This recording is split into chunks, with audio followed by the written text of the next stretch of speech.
So let's talk about Harry and Meghan. I mean, just before we talk about them, whether or not they're going to be coming to the coronation, I mean, another headline in all the papers on Saturday, after yet another interview that Harry gave, and the big quote from this one was, "I'm from a broken family." And I have to say, when I read it, I thought to myself, are you ever going to stop moaning?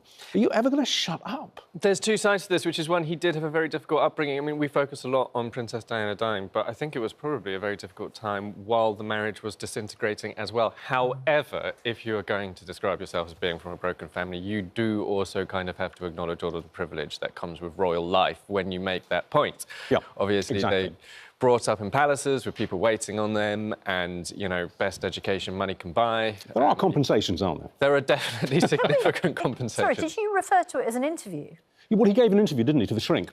But it's not an interview, it's a live therapy session. It was. Well, that's... Isn't it? It's a live-streamed therapy session. Yeah. I mean, we were just saying, Andrew and Kevin, that you know, the complaint about invading privacy becomes weaker and weaker when you allow a live-streamed, ticketed, paid-for event, which is about as intimate as you can get, discussing your own personal thoughts with a counsellor.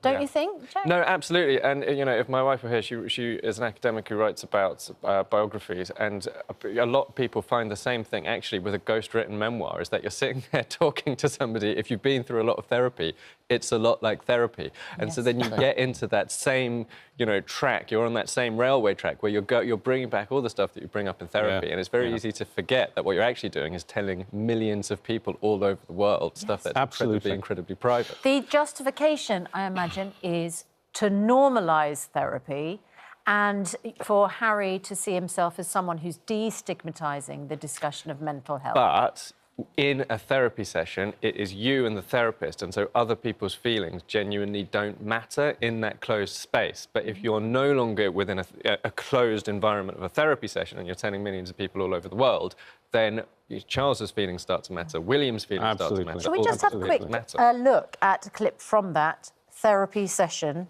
that you had tickets, you could buy tickets to $20 online? Let's have a look. $20. Towards the end of the book, when is someone in this family going to break free and live? Have you done that? I have now. Yeah. What does it feel like? It was great. I do. I mean, once the book came out, I felt incredibly free. I felt a huge weight off my shoulders.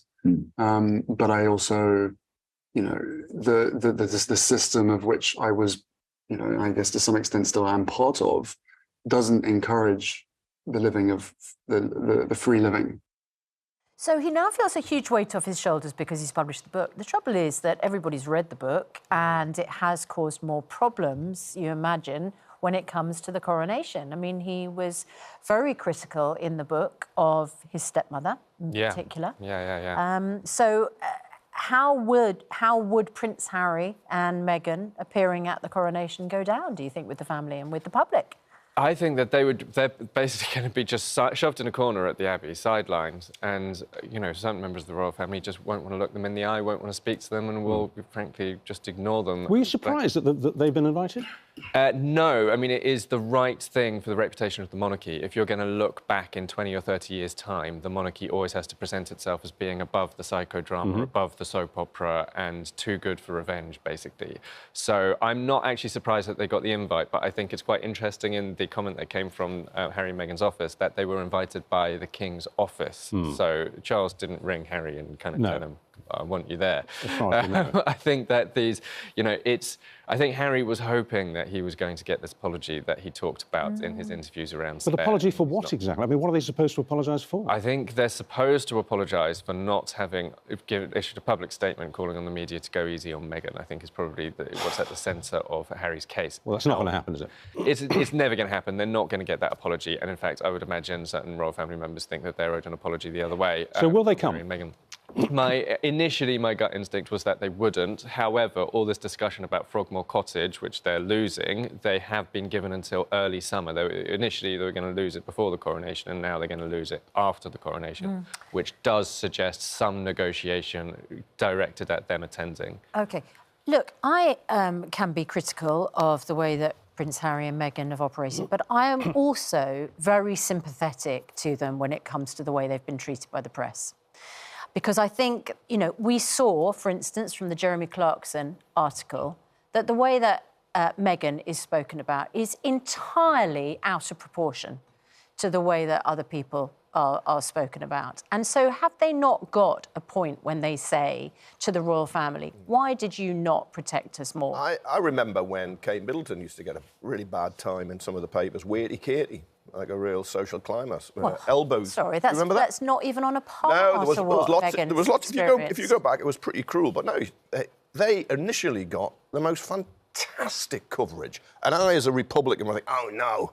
The royals have solved it. They've got the next generation here. Everyone likes Harry, the boy who was knocked down. He's got up again. She comes in, breath of fresh air, woman of colour. You think, way off they go. And it was when the hypocrisies came through. You're an eagle warrior. You're going on private jets everywhere. That doesn't add up. That's where it all went wrong. Now, some of the coverage, you're absolutely right, and Jeremy Clarkson was absolutely appalling. But a lot of the other stuff was very, very harsh. But at the same time, you look how they're behaving now. It's sort of half a dozen of one, 6 of one, half a dozen of the other. The royal family can, as we know, step in to protect members of the royal family. And Harry and Meghan feel that they were not treated in the same way. Well, for once, I'm agreeing with Kevin, because I think it was a rapturous reception for Meghan when she arrived. I was in Windsor on the day they got married, and the atmosphere there was extraordinary. It was glorious, and I thought this fantastic news. I agree with Kevin in the as well. family. I think it only really went seriously wrong for them when they started to slug off the royal family in public. That's when it really turned nasty, and you'd expect that. It happened way before that. No. You go back. What we know about Harry's book, he's had a problem for a long time because he's the spare. Yeah, I've got a lot of sympathy for him because he did have a very troubled upbringing. You can see he's still troubled, but the way he behaves now, it's kind of funny. How many more times has he invade his own privacy? He's I thought this incredibly particular privileged. session was odd. But they don't think they're being heard, and they're still trying to win you over. So I think it's going to stop when they hear Kevin and Andrew on Good Morning Britain say that they support. They've got a very long wait. Susanna, 17 very quid, long wait. 17 quid to see him in a therapy session. We now know how he lost his virginity. What happened to his... I know you'll always get an Ofcom threat from you when I say whatever it is. You just know. I mean, he's just overshared now. Yes, very, very quickly. But he's making money from it. If they do come, if you're right and they come, will they definitely get booed? I think they're very likely to get booed. I mean, they got booed at Platinum Jubilee, and if you were going to identify a demographic group in society most likely to boo Harry and Meghan, they are going to be the very people who go to the coronation. Yeah, I think that's right.